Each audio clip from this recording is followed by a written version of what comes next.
ახლა ზემოხსენებული საკონსტიტუციო ცვლილება უკვე რას ნიშნავს? ახლა ის რომ შეიცვალოს ეს ზემოხსენებული შეზღუდვა, მაშინ ამას კვლავ ისევ საკონსტიტუციო უმრავლესობა სჭირდება. ანუ არანაკლებ 2/3-ისა უნგრეთის პარლამენტში, ანუ ჩვეულებრივი უმრავლესობა არ ყოფნის და ახლა ჯერ მომავალში რა შანსი ექნება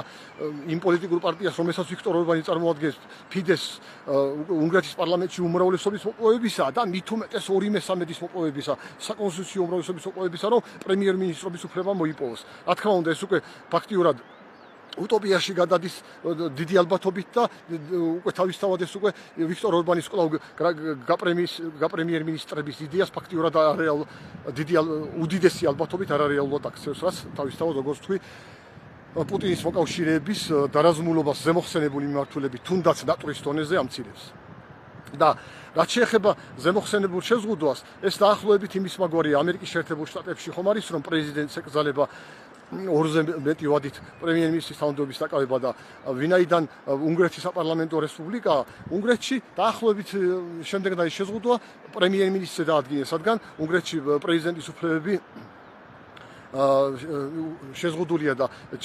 ჩემი აზრით ეს სრულად ჯდება დემოკრატიულ ნორმებში, რადგანაც ზოგადად თუნდაც ახლა ამერიკის შეერთებულ შტატებში 2-ზე მეტი ვადა რომ შეზღუდულია პრეზიდენტის ასარჩევად, ამის არსი არის ის, რომ თუ კი ადამიანი, გასაგებიანაზე რომ ვთქვათ, ამის არსი ეს არის, ალბათ ბევრს გაგიგიათ გამოთქმა, რომ ძალაუფლება არ ყვნისო და აბსოლუტური ძალაუფლება აბსოლუტურად არ ყვნისო, ეს ანდაზა ხშირად მართლდება ხოლმე კაცობრიობის ისტორიაში და ანუ ეს მექანიზმი იმიტომ არის ჩადებული, რომ ერთი და იგივე ადამიანი პრეზიდენტის თანამდებობაზე და ხშირად პრემიერ-მინისტრის თანამდებობაზეც კი თუ დიდხანს იქნება, შემდეგ მას შეიძლება მადაჭამაში მოუვიდეს, ან სხვა რამე მოხდეს, ან ძალაუფლება გაუტყდეს და ასე შემდეგ და შეიძლება ავტორიტარული რეჟიმის დამყარების სურვილებიც გაუჩნდეს. ეს პიროვნებას გააჩნია, რა თქმა უნდა, მაგრამ სერიოზული ალბათობა იქნება და ეს მექანიზმი ამერიკის შეერთებულ შტატებში მაგალითად პრეზიდენტს რო ეკრძალება 2-ზე მეტი ვადით პრეზიდენტის თანამდებობის დაკავება, სერიოზულ დაზღვევის მექანიზმს წარმოადგენს ამერიკაში ავტორიტარული რეჟიმის დამყარების საფრთხის წინააღმდეგ და სწორედ და ფაქტია ჯგუფია, რომ უკვე 240 წელზე მეტი არის არსებობს ამერიკის შეერთებული შტატები და ამერიკის შეერთებულ შტატებს დიქტატორი არ ყოლია. ანუ ავტორიტარი მმართველი, რასაც კლასიკური გაგებით დიქტატორი ქვია ამერიკის შეერთებულ შტატებს არ ყოლია. შეიძლება მე არ ვამბობ, რომ ყველაფერი იგზია, რა თქმა უნდა, შეიძლება ბევრი ხარვეზი იყოს, ბევრი რაღაცა გამოსწორება საჭიროს, მაგრამ ფაქტია, რომ ამერიკის შეერთებული შტატები არის დემოკრატიული სახელმწიფო და ესე იგი 200 წელზე მეტი ხნის განმავლობაში მას დიქტატორი ვერავინ ვერ დაასახელებს ვერც ერთ პიროვნებას, რომ ის იყო ამერიკაში დიქტატორი, არ ყოლია ამერიკას დიქტატორი. ეს ფაქტია, რომ ამერიკული მექანიზმმა თავისი ის პრაქტიკაში აჩვენა თავისი სიმყარე და დაახლოებით იმის მაგვარი არის ის, რომ ახლა უნგრეთში პრემიერ-მინისტრობაზე პრემიერ-მინისტრის თანამდებობის დაკავებაზე დააწესეს მაქსიმუმი 8 წლიანი ვადა და ეს თავისთავად დემოკრატიის ფარგლებში ჯდება და ამასთან ერთად ვიქტორ ორბანს უკვე პრაქტიკულად არარეალურს ხდის უკვე იმას, რომ მან როდესმე ამიერიდან შეძლოს უნგრეთის პრემიერ-მინისტრის თანამდებობის დაკავება და ეს კიდევ ერთი დიდი დარტყმა არის პუტინის რეჟიმზე ამ შემთხვევაში ფსიქოლოგიური კუთხითაც და საქართველოში პუტინის გულშემატკივრებზეც და იმათზე, ვინც საქართველოში ნატურალობს ავტორიტარული რეჟიმის დამყარებას. აქედან გამომდინარე, მე კვლავ და კვლავ მოუწოდებ ოცნების ლიდერებს, რომ ხომ ხედავთ ყველა მიმართულებით როგორ მიდის სიტუაცია, პუტინის მოკავშირეები ერთი მეუღლის მიყურებით მარცხდებიან სოფლიოში, პუტინი თვითონ ვერ იმარჯვებს უკრაინის მიმართულებით, პუტინი მასიური შეტევების ქვეშ იმყოფებიან უკვე რუსეთის ქალაქები, ამერიკის შეერთებული ტრამპის იმედი რო ქონდა ზოგიერთ საქართველოში, ტრამპი პუტინის გამარჯვებით დაამთავრებს რუსეთს შორისსა და უკრაინას შორის ომსო და შემდეგ პუტინი და ტრამპი გაიყოფენ სოფლიოსო და საქართველოს პუტინის გავლენის სფეროში მოყვება ეს რომ იმთავითვე გამორიცხული და ფანტაზიის სფეროს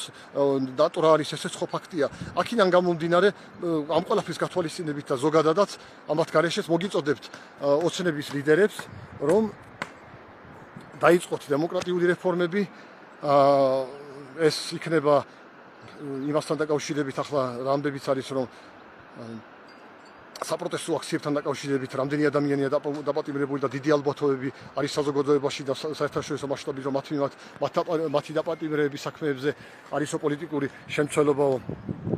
მათ შორის ქალბატონ ელენე ხოშტარიასა და მზია ამაღლობელის საქმეები, რომელიც ქალბატონი ელენე ხოშტარია, რომელიც ბანერის დაჯღაბვნისთვის არის თავისუფლება აკვეთილი, თქვენ წარმოიდგინეთ, რამდენი რამე არის დაჯღაბნილი საქართველოში, ესე იგი სხვისი ნიუტის დაზიანებაო, თქვენ წარმოიდგინეთ, ახლა დაჯღაბნის გამო თუ ადამიანის დაიჭერენ, რამდენი რამე არის დაჯღაბნილი საქართველოში, თქვენ წარმოიდგინეთ და ახლა იქ რომ დიდი ალბათობით პოლიტიკური ნიშნით არის ის თავისუფლება აკვეთილი, ამის დიდი ალბათობა რა თქმა უნდა არსებობს და გარდა ამისა ქალბატონი მზია ამაღლობელი, რომელიც სილის გაწვნისათვის უკვე რამდენი ხანია თავისუფლება აკვეთილია, ხა თქვენ წარმოიდგინეთ და ეს ორივე, ხა მე რომ ვამბობ, რომ პოლიტიკური შემცველობა არის მეთქი შემცველობის დიდი ალბათობა არის, ამას ადასტურებს ამის ვარაუდის განსამტკიცებლად მე მინდა მოვიყვანო მაგალითად ის, რომ მაშინ როდესაც დემონსტრანტებზე თავდასხმებში მონაწილე ათობით თუ ასობით ადამიანი, რომლებმაც დაამტვრიეს უამრავი ადამიანი, დაასახიჩრეს, დააზიანეს და ასე შემდეგ, არ არიან დაპატიმრებული, არანაირი სერიოზული ცდილობები მათი მხრიდან შესაბამის სამსახურების მხრიდან სავარაუდოდ არ მიმდინარეობს და მხოლოდ რამოდენიმე პირი არის დაკავებული ზემოხსენებულ საქმეებზე და ისიც ერთწლიანი თუ წელიწადნახევრიანი დაგვიანებით. ამ ვითარებაში, რა თქმა უნდა, ქალბატონ ელენე ხოშტარიასა და ქალბატონ მზია ამაღლობელის თავისუფლების აკვეთა ზემოხსენებულ საქმეებზე და ასევე მრავალი ადამიანის დაპატიმრება საპროტესტო აქციებთან დაკავშირებით, რა თქმა უნდა, სერიოზულ განსხვავებას ჩენს ეგრეთ წოდებული შერჩევითი სამართლისა, ხოლო საქართველოს კონსტიტუციის მე-11 მუხლი კი იმთავითვე კრძალავს შერჩევით სამართალს, როდესაც ზემოხსენებულ მუხლში ლაპარაკი არის, რომ ყოველი ადამიანი თანასწორია სამართლის წინაშე. აქედან გამომდინარე, და ხოლო ყველა სამართლებრივი აქტი, საქართველოს ყველა სამართლებრივი აქტი უნდა იყოს შესაბამისობაში და არ უნდა ეწინააღმდეგებოდეს საქართველოს კონსტიტუციას.